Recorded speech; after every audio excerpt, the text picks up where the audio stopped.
In the 2020s era, the AFC East has belonged to the Buffalo Bills, the team that sports the red, white, and blue. The past 20 years before that, give or take a season or two, belonged to the other team in the division that sported the red, white, and blue. Pure domination in the division. Well, this season, everyone is saying is as wide open as it's ever been. Welcome back, or welcome to America's Sports. We are back with another divisional preview, and obviously this is the AFC East. We've got another great video. That dude in the comment section, yeah, he's talking shit about you, bro. He's saying you can't predict any of these right, so make sure that you comment 1st through 4th place in this division predictions video and try to win the America's Sports Challenge. All right, let's get into it. As usual, we start with the team that finished in last in 2023, and that was the New England Patriots. The Patriots were 4-13 overall with a 2-4 division record last season. As for this season, they range a plus 2,500 all the way to plus 2,800 to win the AFC East, while also having the worst over-under win total in the league at 4.5. Yeah, it was a complete rebuild last year, and hey, it ends up happening to everybody, you know. And they are ready to hand the franchise over to Drake May if he can be the guy that, frankly, they've been needing a guy at quarterback since Tom Brady. Anywhere you look, they're projected to be at the bottom. I'm not going to go too terribly long on New England, but I am going to put in some additions here. The thing that was kind of most puzzling to me, though, was that 1-8 home record, because Patriots have always had good defense. I mean, you look through, like, the last 30 years, they've pretty much been a good defense. So that's alarming, and they did just lose their best defender, so it's a complete start over. There's a brand new quarterback here. Bill Belichick is also out the door. Cornerback J.C. Jackson is also no longer with the team. He is a free agent still, at least at the time of this recording. And running back Ezekiel Elliott is back in Dallas, where it all started for him. So this is turning a new leaf completely. They did get 8 picks in the draft in 2024. And in that draft, they were able to get 2 wide receivers. Wide receiver depth is something that they've needed for a while now. One of them, Jalen Polk, was in the 2nd round. Also, when we talk about additions on the offensive side, they got wide receiver KJ Osborne, who has been a solid wide receiver ever since he was drafted by Minnesota in the 5th round, by the way. They did lose Ezekiel Elliott, but they did bring in another running back in Antonio Gibson, who is someone that I've always really liked him. They brought in tight end Austin Hooper, who they needed because they had lost some tight ends here. Hooper's been on 3 different teams in 3 different seasons. They even went so far as to pick up, that's right, Michael Jordan. I had to put a Michael Jordan gaff in there somewhere. And their schedule is also a motherfucker because they start off in Cincinnati, and they're in a division where the division is up for grabs, kind of except for them. PFF gives this offensive line the 28th rank, and the defensive line is rated 15th.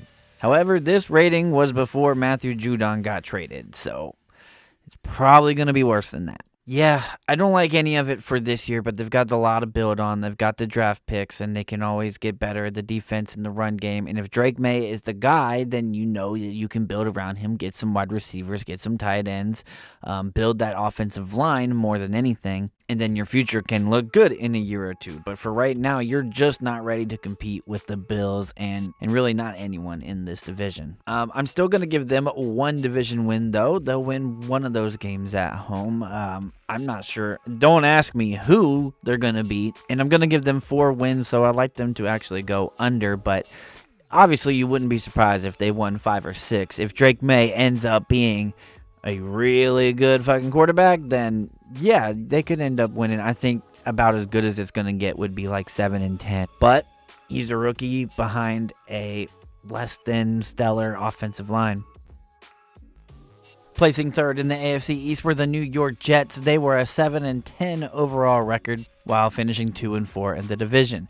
This year, they did not start out as the favorites, but they are the favorites now according to some places, like FanDuel and DraftKings. Their over-under for wins is sitting at 9.5. Last year, things didn't go the way that Jets fans wanted it to, and the players, of course, because they lost their quarterback about 4 plays into the season, who we all know is a bad man. This defense was so good, and they're going to be just as good, if not even scarier now that they'll have a competent offense around. The defense overall was number 3 in holding teams in yards per game, and despite a bunch of 3-and-outs on offense, they still held teams to under the league average in points per game. And Miami, in particular, really took it to the Jets. They're going to have to play the Dolphins much better this year. Now, speaking of that defense, they did lose their best sack getter and defensive end, Bryce Huff. He's with the Philadelphia Eagles, and there's no other way around this one. That's a big fucking loss. They lost their backup running back and a backup quarterback. But other than that, there's not a whole lot of losses here. The Huff loss definitely the most significant. Defensive tackle Quentin Jefferson, who registered 6 sacks last season, is also gone. He is in Cleveland. And you also got defensive end Franklin Myers. He is now with the Broncos. So this defensive line did take a hit. Now, what are they going to do about this? Well, they were able to get Hassan Reddick from the Philadelphia Eagles. And that's a hell of a get.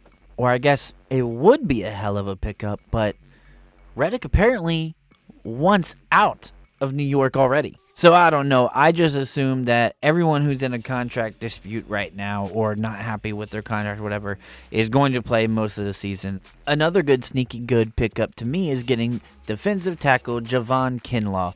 Kinlaw has played for the Niners for his entire career and finally comes over to the New York Jets. One thing I do know and can tell you with the utmost confidence is that Breece Hall is going to have a stupid good season. The offense and the offensive line should be much improved, which only means even more opportunities for Hall. And of course, the rest of the offense. Oh yeah, Mike Williams is on the Jets now, and that's the perfect target for Aaron Rodgers. PFF gives the Jets offensive line the number 5 ranking, and they give the defensive line the number 1 ranking, which gives them one of the best duo rankings that PFF has given anybody. Jets offensive line wasn't that great last year, really. They have made significant improvements, so it could be top 5, but I would not give it top 5 just yet. I like this schedule a lot, especially at the beginning. They've got some nice games. You know, after having to go to San Francisco in week 1. They could possibly go on and win their next 5, 6, 7 games after that. Who knows? Their last 2 weeks of the year could and probably will be their most important, though, as they will go to Buffalo in week 17. And in week 18, they've got Miami at home. And with that said, I think the Jets take the division. That's right, I've got the Jets winning this division for the first time since 2002. I've got them with an 11-6 record and a 4-2 division record.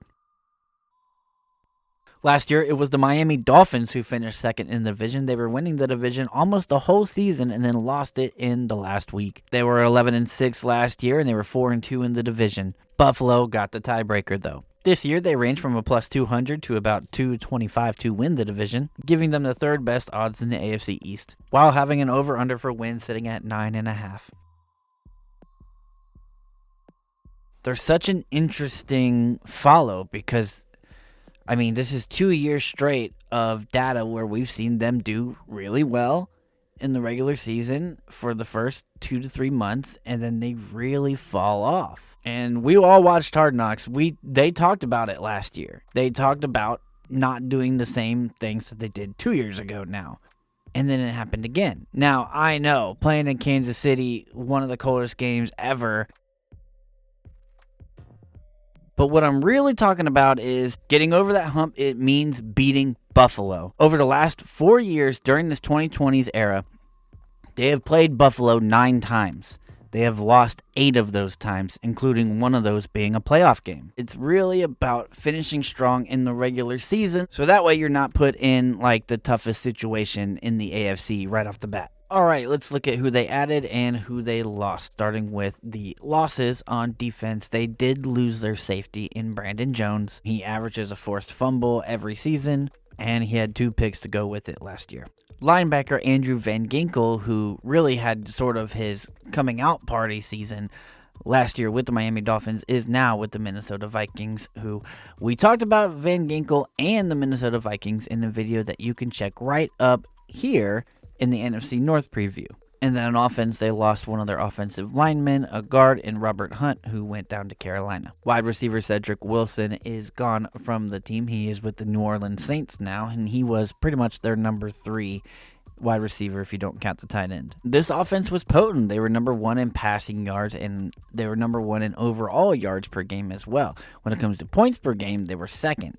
They were able to bring in wide receiver Odell Beckham Jr. to add to the potent offense, and he is hurt. He is going to miss at least a month, I believe. The offense was extremely potent, and it really doesn't bother me one bit. In 2023, they had at least 10 players get at least 100 receiving yards. Even the fullback had over 100. That said, I don't know if it'll be quite as potent, even though it still will be. My issue is, over the 4 defenses in this division, this might be the one that I trust the least.